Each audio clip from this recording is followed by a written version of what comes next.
What is up, guys? It is Night Slasher, back with another part to the Pirate 101 walkthrough. We are in the Skull Cave, I believe it is. And we need to get this thing in order to get into a shrine, or do something. I don't remember what happened. Admittedly, it just sort of went in one ear and out the other, really, but regardless, I'm continuing my Let's Play, it's not a Let's Play, this is a walkthrough, guys. This is educational. But anyway,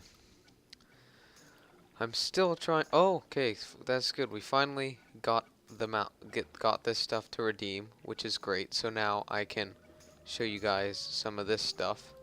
So these are all the these are some Halloween gifts, and they're also some gifts for the Pirate 101 birthday, is what you could call it. So important things which we get here. It gives us a free hat, which this is actually a pretty good helm, because it, yeah, it's pretty good. Did we get that? I don't remember seeing that, but anyway, it looks like we did get that. So we'll equip that because it gives us weapon power.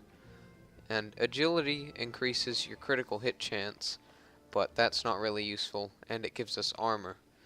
I'm going to go over what the stats do later. And we get an eye patch. Unfortunately, it doesn't give us any stat boosts like some of the eye patches do, but we can still use it. Just for cosmetics, I guess.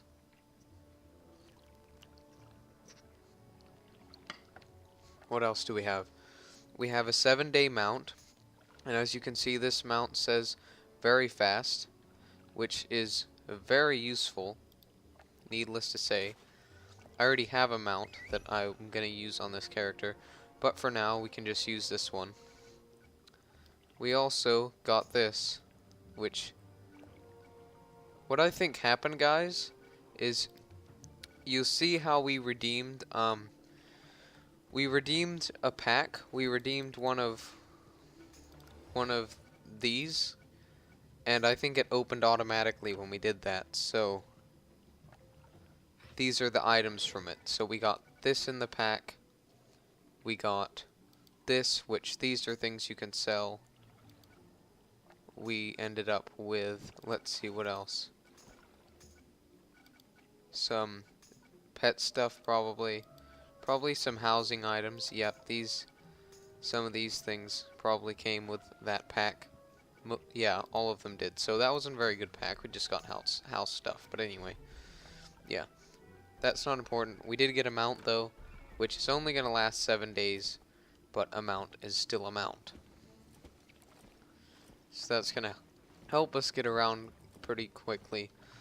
There's a lot of areas in this game which take a while to go through, and eventually, like, a lot of stuff in this game that's just walking or the same battle over and over again is going to be cut out of this walkthrough, and some side quest that I do will be cut out because most of it's not super important to see, and it does take a very long time, so I have to be careful what I do show and don't.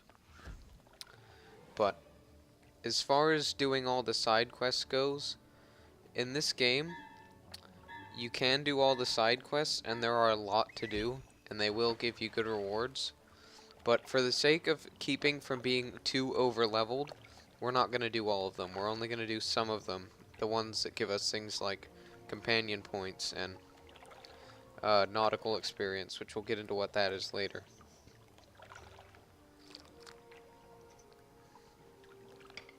And if I remember correctly, there is like a side story, side quest at the beginning of the game, somewhat close to where we are now, but still a ways off, which is sort of cool to do, which we're going to do that. And there's also a side quest early to get pet stuff, so we're going to do that too. But for now, we're not doing any of that.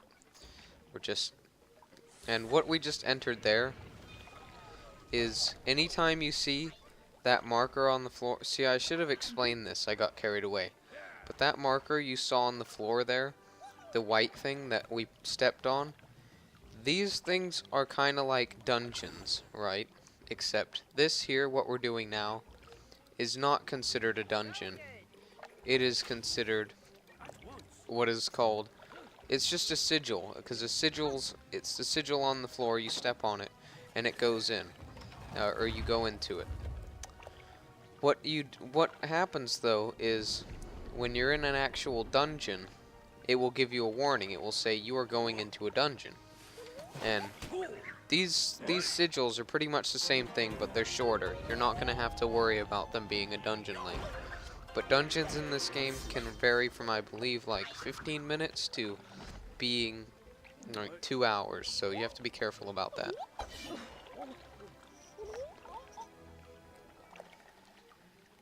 But most of them don't take longer than an hour. Unfortunately, gameplay is going to be a bit slow for us, since we're a privateer. But still, I don't think we'll ever reach the point where dungeons are taking longer than 2 hours.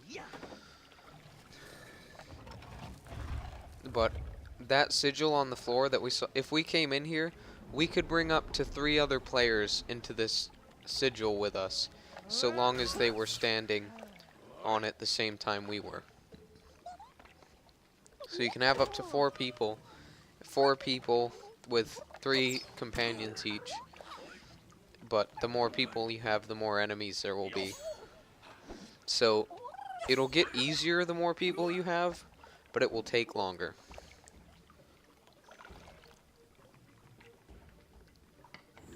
So, yeah, I believe that's the end of this battle. You'll see here, it's telling us to attack these things. Anytime you get a special objective like that, that's the first thing you should do, because that's the key to ending the battle most quickly. You don't get a lot of battles like this usually. They say defeat all enemies, but sometimes it'll be to defeat a specific enemy or do something like this. So, we've done that, and I believe that's the end of this battle. Pretty easy. It's early in the game. The game definitely pities you early on. And now the frogs die. Okay. So, that went well. The water's gone. Good. Let's go get that amulet. As far as doing all the side quests go, I believe there are some areas in the game where you can benefit from doing all the side quests. Like if you do all the side quests in a world called Mushu, you get a dragon pet, I believe. But Mushu's not small by any means, and the amount of quests in Mushu is not a small one. There's tons of quests which need to be done. So, by going and signing up for that, you are in for a lot of time. I recently was doing a swashbuckler playthrough, and I recently got through Mushu, and I didn't do all the side quests, because I probably missed one somewhere, but anytime I saw a side quest, I did it, and it took a very long time, and it made me very over-leveled by the end. So I would say the formula is, if you're struggling to do something, then do side quests to level up once or twice, and then try again. Or if you need something like experience for something, then you can do side quests, but they're not super worth it from a practical standpoint, unless you just want the game to be really easy. Then do all the side quests, and then the game will be a cakewalk.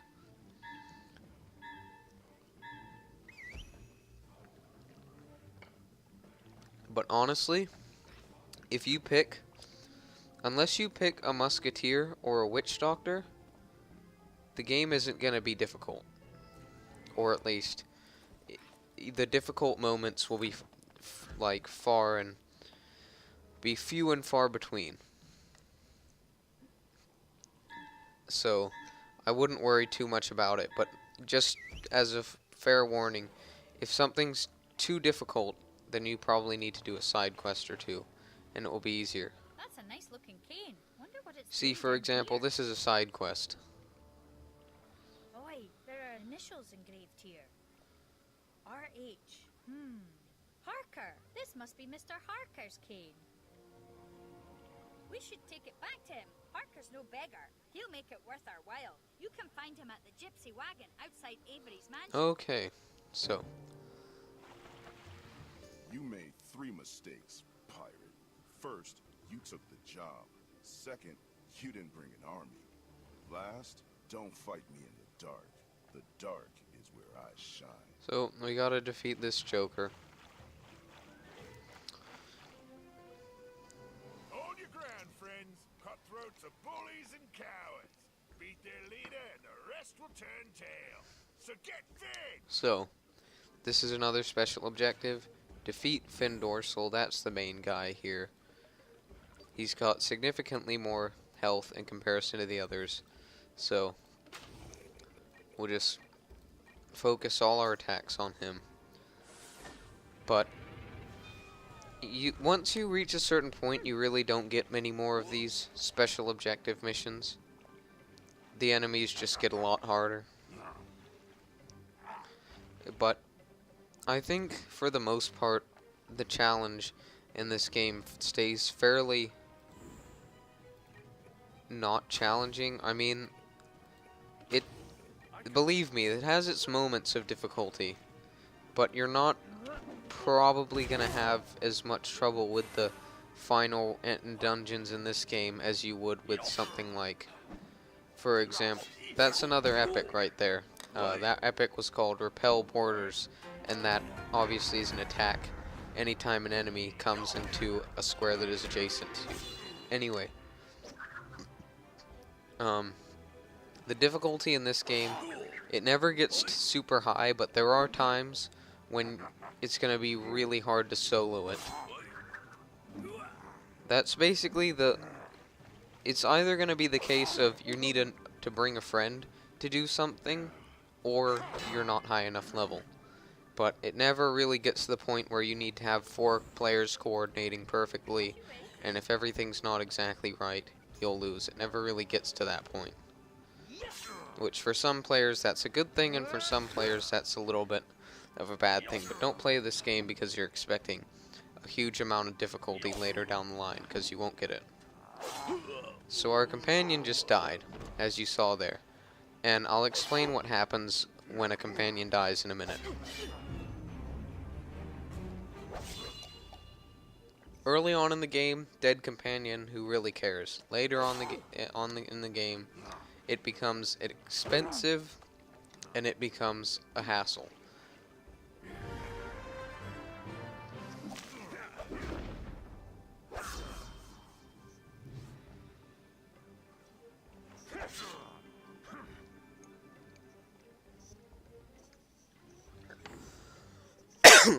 There are lots of comprehensive walkthroughs on this game, but I don't think there's been one since some of the more recent patches. So there's been lots of playthroughs, but I don't think there's been a full-on comprehensive walkthrough for a while now. And, you know, quite a bit has changed since when this game first came out. And whether or not, depending on how you look at it, it's changed for better or for worse. I'm on it. But this battle, see right here, this is a difficult fight. Or it's not super difficult, but it is kind of... We had a companion die. This is the beginning of the game. So this guy is taking multiple turns to take out. But, I don't know. I wouldn't say it's super challenging.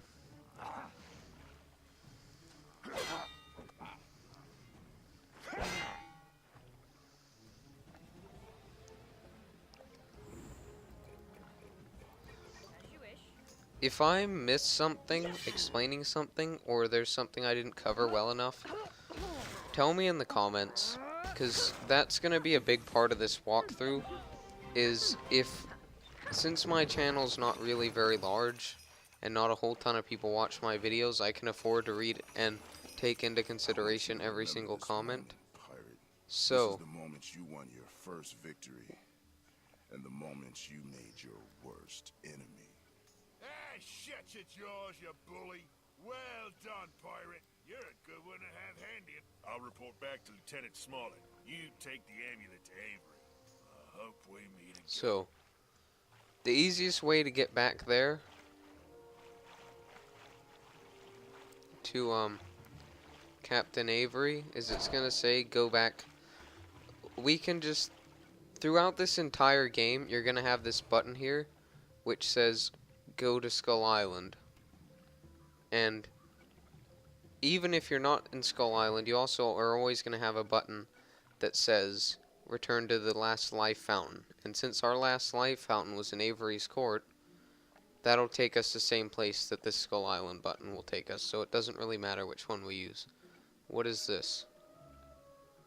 Okay, we got a straight upgrade for our weapon, it looks like. Let me check my gear for a sec. So, I don't think we got anything that is super important. We definitely didn't get anything that's super important. But most of this stuff you're just going to want to sell. And you can either sell it at the bazaar, which is like the auction house, or you can go and sell things at just vendors. And to be honest, for the most part, it doesn't matter which one you do. Some things you can't auction. But a lot of times I find myself being lazy and just going and selling everything at the vendor. But maybe you want to check and see where the price is best. So first thing, if I can, let me just see. Yes, so that door right there leads us to our house. This is your home. This is where you can stay. If you buy a home, then pressing this button here, the go home button, will take you to that home. But no matter what, you'll always have this little room in Skull Island. And there's not much in here. You can customize the furniture to your liking. See, you can change the floor. I have a different floor pattern and whatnot. It doesn't really matter though. You can play around with that if you want. But the biggest thing here for me is your bank. If you press that button in the bottom right corner, you can bring up your bank. And you see I have nothing in my bank. You also have this tab here, which is your backpack. Can take things and store it in my bank if I want by pressing move to bank. And then you also have this, which is your shared bank. This bank is shared between all your characters. If you put something in here on one character, it will show up on the other character. I believe you can put everything in the shared bank except you can't put houses in the shared bank, and you cannot put ships in your shared bank. So don't go buying a ship on another character and trying to give it to this one. Can't do that. But as you can see, I've put quite a lot of stuff in my shared bank. I have a mount in my shared bank, and a pet, and all kinds of stuff. So I'm just going to move all that to my backpack. And that's how you do that. But that won't matter if you're just starting the game, because you'll only have one character anyway. So, that's all that's for the house right now anyway. You'll notice I got a couple new things there, which we haven't covered yet. Number one thing, pets. We got a pet. This pet here is a pet that I've had for a while. It's not a super special pet, but it has a good aspect to it, and that's that it grants me the epic. It grants me... Where does it say that it grants me this? It grants me... See, it says gives Blade Storm. And Blade Storm is an epic that means every time you kill an enemy with a sword or you get a critical, you will be able to attack again in a square adjacent to you. So that's pretty useful. And I'm not sure how this works, but I think just equipping it is just going to allow it to grant us that all the time. So that's great. I'm going to use that. You definitely don't need it. It's not going to give me an unfair advantage at all. It's just it will occasionally come in handy. I have the pet. It's not seeing much use, so I thought I would train it here. And if you get a pet, in order to level up the pet, you're going to have to click train. Now, depending on what level your pet is, you'll have these different worlds unlocked. See, if you first get a pet, you'll only have Skull Island unlocked. And you need certain things to do it. Like, you need certain cards in order to do things in your inventory, and you can check that by going over to your pet stuff And here, see, I have snacks for my pet to give when it finishes a task. And then I have gear, but I don't have any gear here, as you can tell. But gear are the things which you need to do tasks. But if I train, you know, and I go and eventually I'm going to want my pet to go and do something here so it can level up, but we won't worry about that now.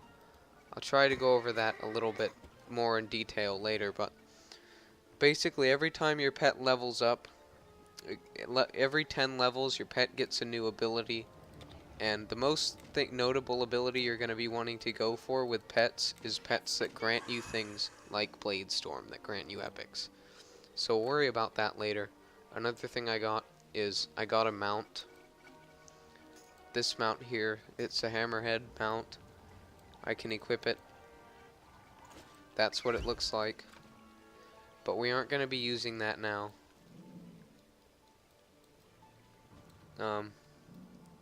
But you see,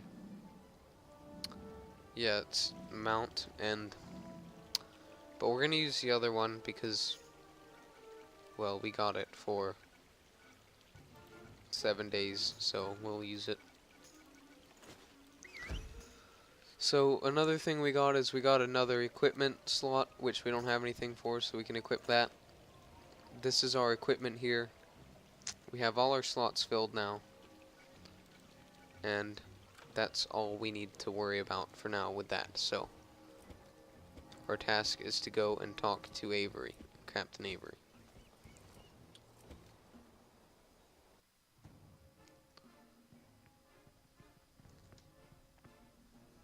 You've done it!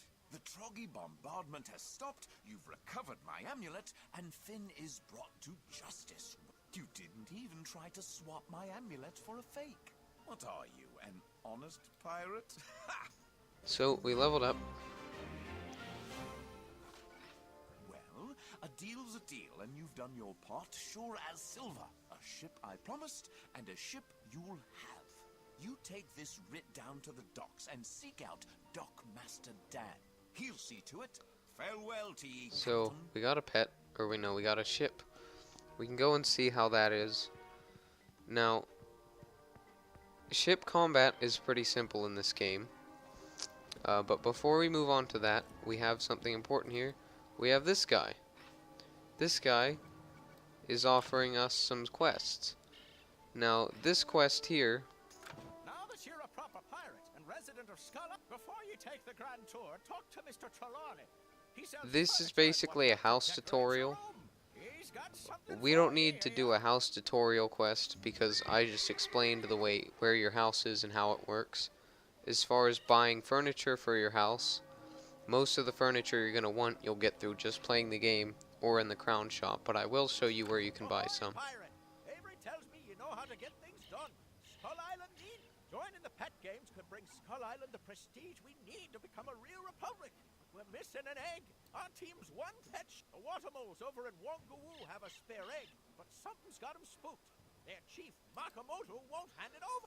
This is an important pet, an important quest, Get that egg and bring it because once. Captain Avery's counting on you to get it. this is how you can get a pet, basically. And it's going to basically tell you how to go to the pet arena where you can battle your pet against other players and things like that. You're going to want to accept this quest if you're interested in getting a pet, but we have Mr. Harker here. We have a quest for him. My cane! Found it last! You've done me quite a favor, young pirate. You have my I have a gift to give in return. The gift of fun. Divert yourself with games of skill and chance. Step up to my wagon of wonders and let the So these are mini games which you can do here. I'm not even going to explain them because I think they're such a tremendous waste of time and so pointless that me explaining them would encourage use of them, which I don't. So, a couple things here. You have an area in Skull Island where you can buy early game gear. You see these pictures on the outside. They tell you what gear you're going to find. So you'll find weapons in that one. You'll find jewelry in there, clothes, whatnot. You can go in there and look if you want. That symbol up there is PvP. this is where the PvP arena is. I don't know a whole lot about PvP in this game. That's probably the one thing that I'm going to be covering the least, is PvP, because they've changed a lot in PvP since I started, and I don't really know anything about it. But I suggest trying to find somebody else's guide. This is going to be mainly a PvE guide, because I've never really done PvP. But there is PvP in this game, and it is pretty heavily emphasized, or at least it is now that they've updated it. So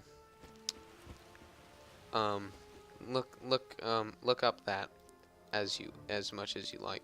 So this is important here. This is the auction house. The bazaar is what they call it in this game. You can come in here. I recommend, if you want to buy gear every time you level up, this is where you should come and do it, because you can get gear all the way up to level 70. It's rare that you're going to find level 70 gear in here, but it does exist. And you can buy anything from weapons to gear to ship equipment to housing equipment and to pet gear and pet snacks. For now though, I have quite a bit of stuff, so I'm gonna show you auctioning this stuff off because I don't need any of it. So this is an item that can't be auctioned. This item can't be auctioned either. This is special gear. Anytime you see special gear like this that grants you a power that's rare later on in the game, that's going to be very important to you, but it says Witch Doctor only, so we can't use that. I think I'm going to go sell most of this stuff that I have in the vendors, because it's just easier, but you can sell it in the auction house if you want. The reason I call it, it's not really an auction house, honestly, but I will call it that just for the sake of most people probably are more familiar with that term as opposed to bazaar, but that's what it's called in this game. So we'll just sell all our stuff here. So you're gonna see my gold go up quite quickly. An important thing to note is buying things back in this game is not a thing. So don't sell something you think you might need. So as you can see, I got quite a lot of gold out of that little selling spree right there. You're not gonna have that much gold early on in the game. The only reason I do is because I had stuff from other characters that I sent over to sell. But that's not a large amount of gold for very long. It becomes obsolete pretty quickly. This is the dye shop. You can change the color of your armor here. It costs you gold. Pretty easy to do that if you so wish.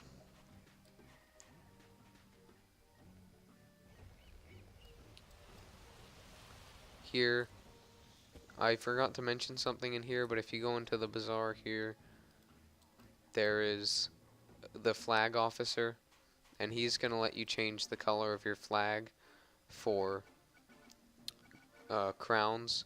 It does actually cost crowns though, which you have to pay money to get. There is a way in which you can earn crowns here by watching ads and stuff, but it's very slow.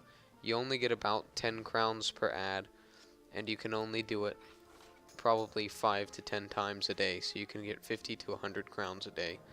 But I suppose if you did it every day for a month, you'd have a fair amount of crowns, so you can get everything for free in that sense. This is an important thing. It's a tavern. I should explain this better. Outside you see this, not that lady. That's not who we're going to talk to. You see this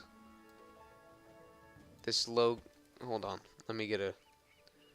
You see that there? This bottle, this purple bottle. That means a tavern. Taverns have some useful things in them. So one thing you have in a tavern is you have this guy. This guy sells training tomes. You use them to make your companions stronger. We already have quite a few, but later on in the game, you're going to be buying a lot of those, and they get very expensive. And here, This guy, Prospector Zeke, he doesn't have a quest for us, but every world you go to, he's going to have a quest. And that quest basically means going around and finding a certain item, and you can get a practice point for it. I'll tell you what those do later. If you come down here into a tavern cellar, well, it's not letting us go down there, so I guess we'll cover that later. But that is there. Other things in Skull Island that are semi-important. You have your housing vendor here, sells house stuff, obviously. And you have your mount vendor here. He doesn't sell mounts. He doesn't sell permanent mounts, but he does sell rentals. So if you want to never spend real money on mounts, you can get them here, and they'll last 24 hours. But I think the way the mount system works in this game is really awful, and it just needs reworking, because you just can't get mounts without really crowns. But it is the way it is, so we will just ignore it for now. So this video is not going to be too much longer, but we'll check our quests. We have 2. This quest I want to go ahead and do first, because I want to show you guys pets. But basically, well, no, actually, I think we're jumping the gun with that a bit. We'll just continue here. This guy's gonna give us a ship, and that's quite important, because ships are how you get around in this game. Ships are another important part. They're not ignorable. You need to be mindful of your ship. Congratulations. You're the proud owner of that mighty ship. Oh, I'm sorry. My mistake. That's not your ship. That's the one. And what a ship she is. You'll be the terror of the skyways in that beauty. Bamboozled again. If I may be so bold, young pirate, that boat is indeed the saddest excuse for a ship that ever moored at So the this side. is, from what I can see, this is, I should probably mention, but everything in this game is a reference to something, or almost everything, story-wise. It takes a lot of references and throws them into one, and that's what I really like about the story. Blind Mew, if you've ever read or watched Treasure Island, Blind Pew, that's what this is supposed to be a reference to. I cannot see, but even from here I distinctly hear its worn planks creaking and groaning like a sick yak. We had a deal with Avery and he swindled us. Don't take this lying down. So one thing I want to talk about real quick, companions dying. Our companion died in that battle. Well, you know what, I'll go over it later. It's not really that important for a while. So, we're obviously not happy sailing around on that thing. That's awful. We obviously don't want that. So we're going to go complain about it.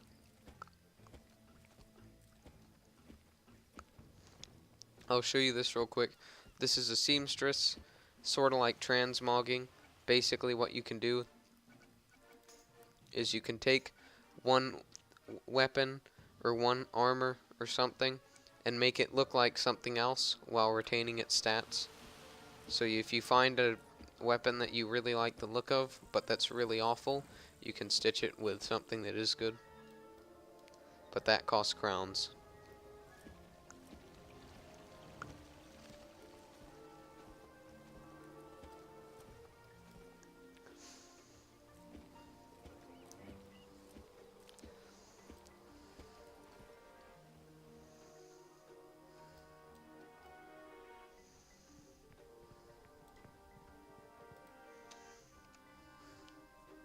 What?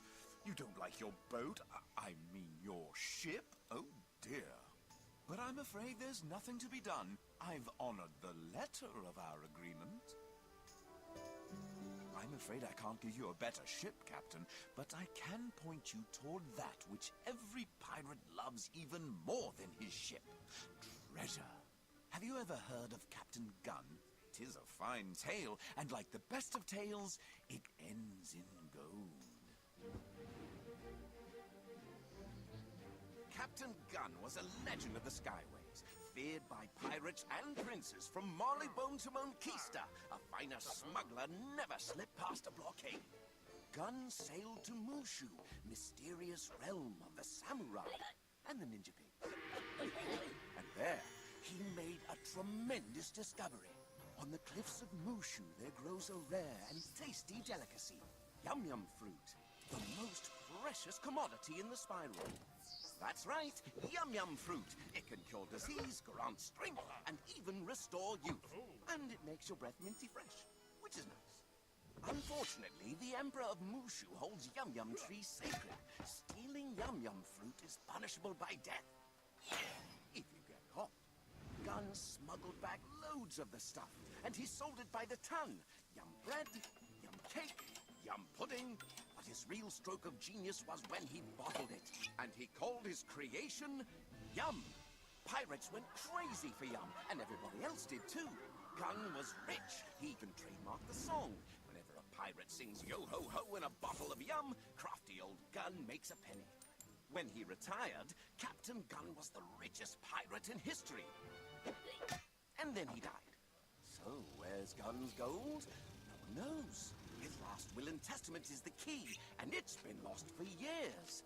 Until now. Oh, an associate of mine found the will, and I can get you on his crew. If you do me one favor. There's a chalice in the treasure, wrapped in sailcloth. Bring that one piece back to me, and the rest of Gunn's loot is yours. Go to the privateer's office and talk to the Commodore. He'll train you to be an officer and send you to the crew hunting. So this is an important part coming up here. You don't want to ignore it. Now we're going to learn about class trainers. And class trainers are essentially where you're going to get your powers when you level up. We're going to go see ours first, and then I'll explain everyone else's.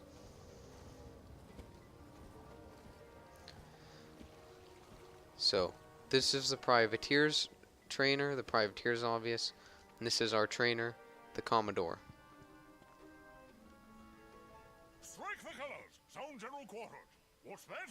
Ah, yes, of course we're on land. Just testing you, that's it. Gold? Where? Ah, Gunn's gold, of course. Avery sent you, did he? Ask the barkeep in the Kraken Skulls Tavern for Ensign Emmett. Where the blazes do you think you're going? If you're to make it out there, young pirate, you need to be prepared. Time for your first lesson. What happens is, when you level... Let me explain this proper. So, when you level up and you reach certain levels, you'll come and you'll talk to your trainer.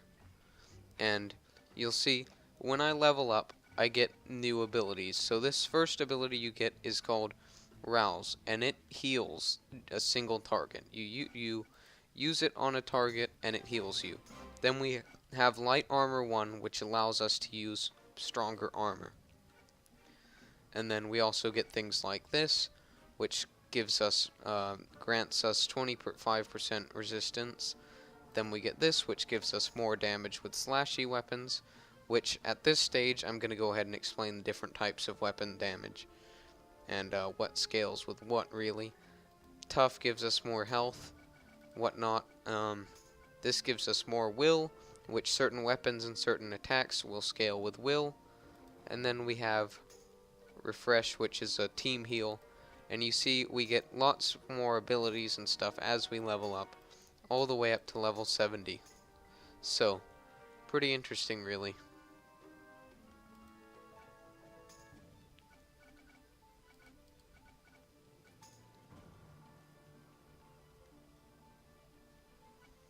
Okay, so another important thing here is when you come in here for the first time, every class is going to have something quest next to the Commodore.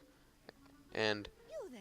You are forming a pirate. Basically all you have to do Oh, is that's a just nice girl who accept needs a this crewmate quest. now. Take her with you. Careful now. She's a... Finally, a captain that can lead me in a struggle against the tyranny of the aristocracy. And then just like that you get a free companion. Strike the blow against Now, the oppressor. for every single class in this game, apart from the privateer possibly, Yes, Captain. this free companion that you get is good. You're gonna want to use it The Buccaneer one is really good.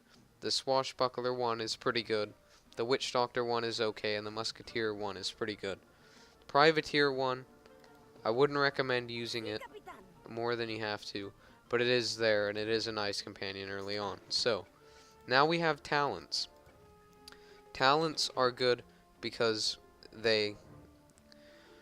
I'll explain talents real quick. So, as you level up and promote your companions, they will have the option to train new talent. That basically increases one of their stats, so I'll go over what they do. Tough is going to give that companion more health, pretty simple. Accurate, more accuracy. Dodgy, increased chance to dodge. And rough gives more weapon power. Now, early on, those are all the talents they show you. But there are other ones, which we will get into later. And the other ones sort of affect damage scaling. But we're going to get rough first because we want more damage, of course. And yeah, that's all for that really. So we can train this companion up to level 2. As you can see, 1 point's going to get us 1 level, so we might as well just do that. Okay, so that's all for this. This is the Commandeers. Now, what you'll get with the Privateers is you'll get... Let me just clarify this real quick. You get lots of these. What you get is you get lots of team boosts to the stat will. And what will does, will increases damage scaling with... What will does is will increases damage to weapons that scale with will. Also, will is more likely to score critical hits against enemies that don't have will. So you're going to get more damage with weapons that scale with will. And you'll also, occasionally, if you're lucky, get more critical hits. So, this companion scales with will, as it says there. So later when we get new talents for this companion, it will give us the ability to train something that gives it more will, and that's what you want to do to increase your damage. There's also agility, and agility increases your damage with most swashbucklers. Swashbucklers scale with will, and swashbucklers scale with agility, and agility also increases your critical hit chance.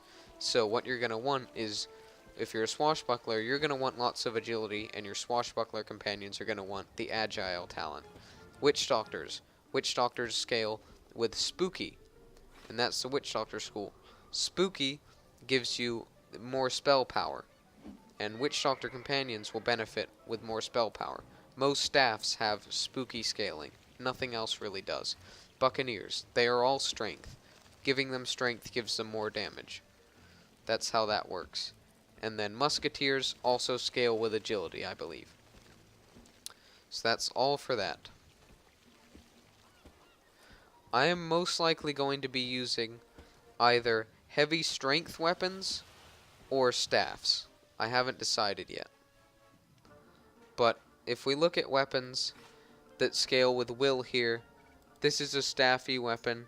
It scales with will. That's a good choice. You also have other staffy weapons that scale with will. We can't really get any strength scaling, so that's kind of pointless. We're going to want to be mainly using Privateer companions. But we see we have a staff weapon here, which scales with will. So we might as well go ahead and buy that, and we can use it at level 5. As for armor for level 5, we won't worry about that, but we got ourselves a weapon which we can use the next time we level up. So, with that covered, I think that's going to be it for this episode. If you need more explanation on anything I've said in this video, let me know in the comments, and you will get more explanation. And you'll probably get more explanation later anyway. But, I thank you all for watching. If you leave a like, that would be great. If you subscribe, that would be also very good. And I will see you all in the next one.